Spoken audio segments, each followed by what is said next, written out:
हिंदी में यूपीएससी की तैयारी से संबंधित प्रोग्राम्स को देखने के लिए सब्सक्राइब करें study IQIAS Hindi. Hello students, Allahabad high court ने हाल ही में एक अहम टिप्पणी की। उन्होंने कहा कि किसी भी आपराधिक मामले में जब हम FIR दर्ज करते हैं तो आरोपित या पीड़ित की जाति का नाम उसमें नहीं होना चाहिए, क्योंकि जब हम जाति के नाम को वर्णन करते हैं या ऐड करते हैं FIR में तो ये विधि के शासन यानी कि रूल ऑफ लॉ और उसके साथ साथ समानता के सिद्धांत को भी प्रभावित करता है। कोर्ट का ऐसा मानना है कि FIR में यदि जाति को दर्ज किया जाता है तो पुलिस की जांच भी प्रभावित होती है और इसके साथ साथ न्यायिक प्रक्रिया में भी बायसनेस का एलिमेंट आ जाता है। इसी जुडिशियल ऑब्जर्वेशन के बाद उत्तर प्रदेश सरकार ने एक कदम आगे बढ़ते हुए एक बड़ा नोटिफिकेशन जारी किया है, जहां हाईकोर्ट ने केवल FIR के संदर्भ में यह टिप्पणी की थी। उत्तर प्रदेश सरकार ने इससे आगे बढ़ते हुए गाड़ियों पर जाति के आधारित स्टिकर, चुनावी रैलियों में जाति आधारित स्लोगन, दुकानों या बोर्डों पर जाति का वर्णन इत्यादि पर पूरी तरीके से प्रतिबंध करने का आदेश जारी कर दिया है।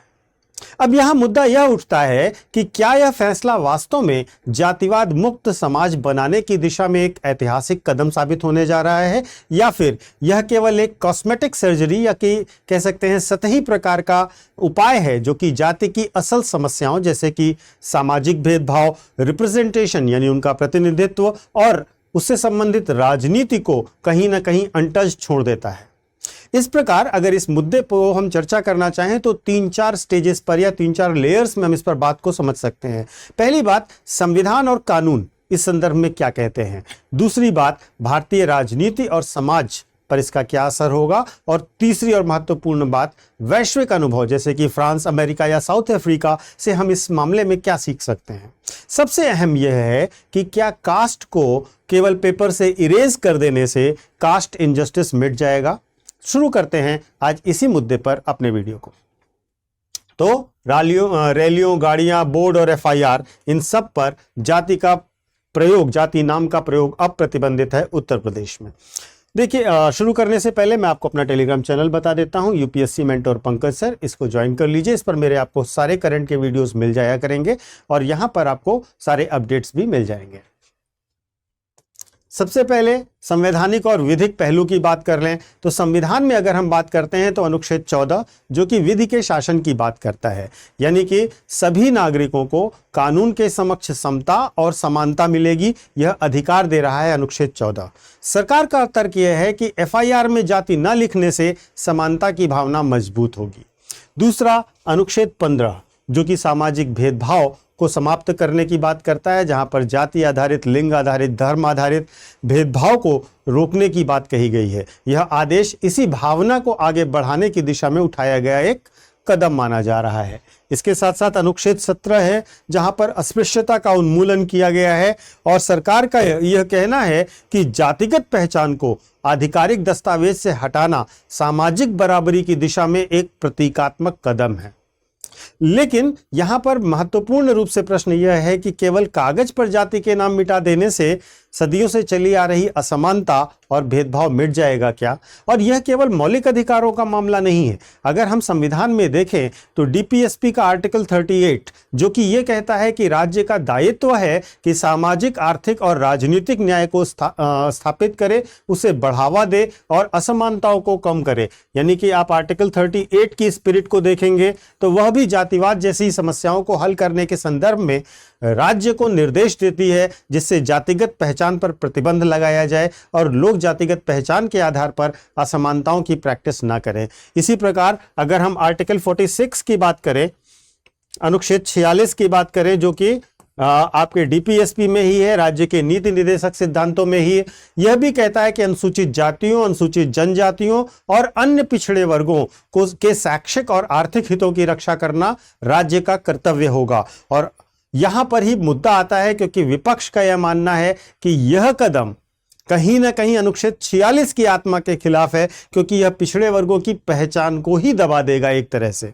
इसी प्रकार अगर हम मौलिक कर्तव्यों की बात करें तो आर्टिकल 51A है जो कि कहता है कि नागरिकों का कर्तव्य है कि वो भाईचारे की भावना को बढ़ावा दें, भाईचारा समानता को बढ़ावा दें और जाति पहचान या जातिगत नाम हटाने को, इसी को बढ़ाने के लिए देखा जा सकता है। इसी प्रकार अगर हम देखें तो जो रिप्रेजेंटेशन ऑफ पीपुल्स एक्ट है 1951 का, जन प्रतिनिधित्व अधिनियम है, वो कहता है कि चुनावों में धर्म, जाति, भाषा आदि के आधार पर वोट मांगना भ्रष्ट आचरण है। और यूपी सरकार ने जो आदेश दिया है उसमें उन्होंने साफ साफ कहा है कि चुनावी रैलियों और इस प्रकार की रैलियों में जातिगत स्लोगन नहीं एक्सेप्ट किए जाएंगे, उस पर प्रतिबंध लगाया जाता है। तो कहीं ना कहीं जो जन प्रतिनिधित्व अधिनियम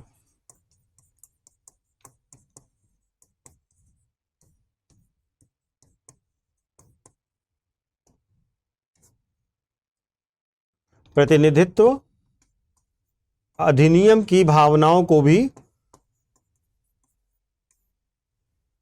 लेकर चल रहा है, जहां पर जाति के आधार पर, धर्म के आधार पर, भाषा के आधार पर वोट मांगने को भ्रष्ट आचरण माना गया है। तो ये तो विभिन्न कानूनी और संवैधानिक दृष्टांत हैं जहां से आप इसको कनेक्ट कर सकते हैं। महत्वपूर्ण रूप से इसका राजनीतिक और सामाजिक पहलू क्या है? तो देखिए, चुनावी राजनीति की अगर हम बात करें तो भारतीय राजनीति में जाति बहुत महत्वपूर्ण है। जातिगत समीकरण सबसे बड़ा हथियार है। कोई भी पार्टी हो सबसे पहले देखती है किस जाति के वोटर्स कहाँ ज्यादा हैं और उसी के हिसाब से अपने कैंडिडेट को सिलेक्ट करती है।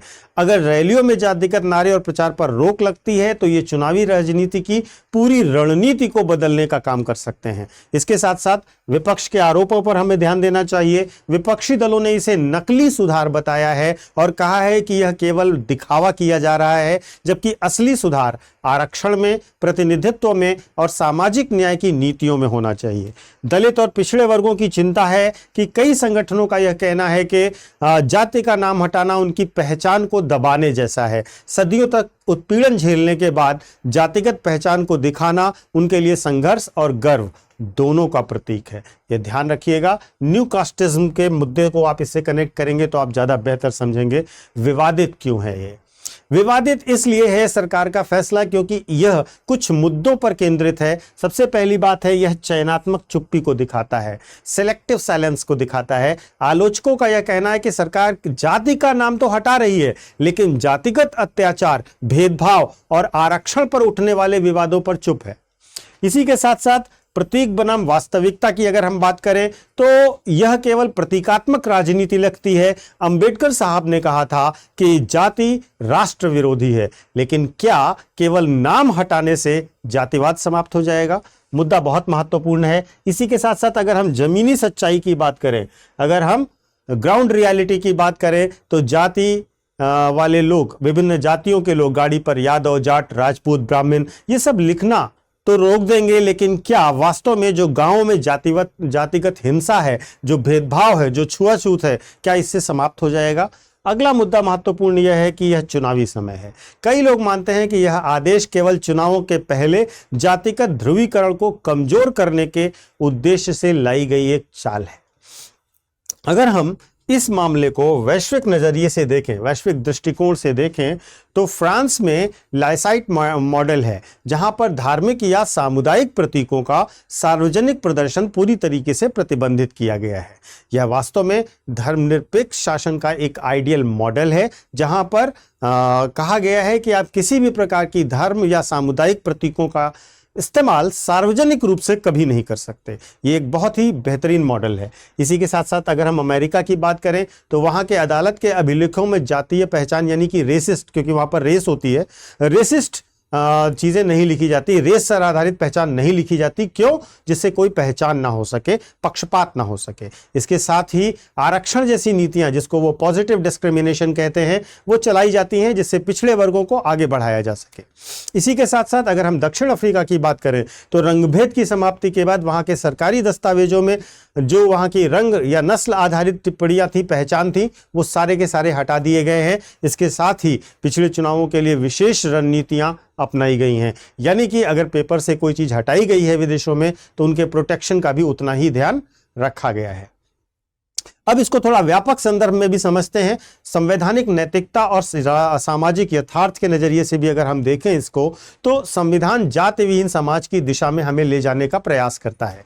इसके साथ साथ सामाजिक यथार्थ यह है कि जाति आज भी भारत की राजनीति, रोजगार और सामाजिक संबंधों में बहुत गहरी जड़ें जुड़ाए हुए हैं। जाति की कल्पना को डिनाई नहीं किया जा सकता भारतीय समाज में। प्रश्न यह है कि क्या जाति का नाम हटा देने भर से सामाजिक बराबरी की ओर कदम बढ़ेगा, या फिर हम ये माने कि यह जाति की राजनीति को एक नए रूप में छुपाने का प्रयास है। उत्तर प्रदेश सरकार का यह आदेश कागज पर तो जाति मिटा सकता है, अब ना एफआईआर में जाति दिखेगी, ना गाड़ियों पर, ना दुकानों पर जातिगत नाम, ना रैलियों में जातिगत नारे। लेकिन क्या इससे समाज की मानसिकता बदलेगी? क्या फिर यह केवल एक राजनीतिक दिखावा साबित होगा जो असली समस्याओं से देश और समाज को हटा करके उसे केवल सुपरफिशियल या कॉस्मेटिक सर्जरी जैसे उपायों की ओर ले जाता है? यह तय करने की जिम्मेदारी केवल सरकार या अदालत की नहीं है। ध्यान रखिएगा, यह पूरे समाज की जिम्मेदारी है। अब इस डिस्कशन के बाद आपसे प्रश्न जो मैं हमेशा पूछता हूं हर वीडियो के बाद, प्रश्न यह है कि आपके हिसाब से यह आदेश एक ऐतिहासिक सुधार की दिशा में उठाया गया कदम आपको लग रहा है, या केवल आपको लग रहा है कि यह एक सतही दिखावा है और अपने राजनीतिक लाभ के लिए उठाया गया कदम है? कमेंट करके अपना जवाब अवश्य दीजिएगा, क्योंकि यह मुद्दा सभी के पास, सबके आसपास का ही है और सभी कहीं ना कहीं इससे कनेक्ट करते हैं। अब बात करते हैं एक महत्वपूर्ण घोषणा की।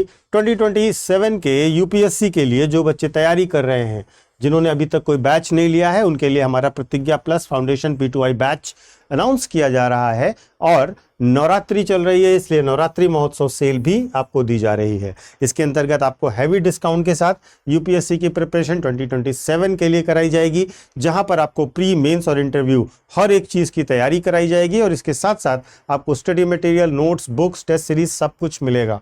अलॉन्ग विद दैट आपको 1-to-1 मेंटोरशिप भी दी जाएगी। आपको एक मेंटोर दिया जाएगा जो आपकी हर एक प्रॉब्लम को आपकी तैयारी के दौरान सॉल्व करेगा।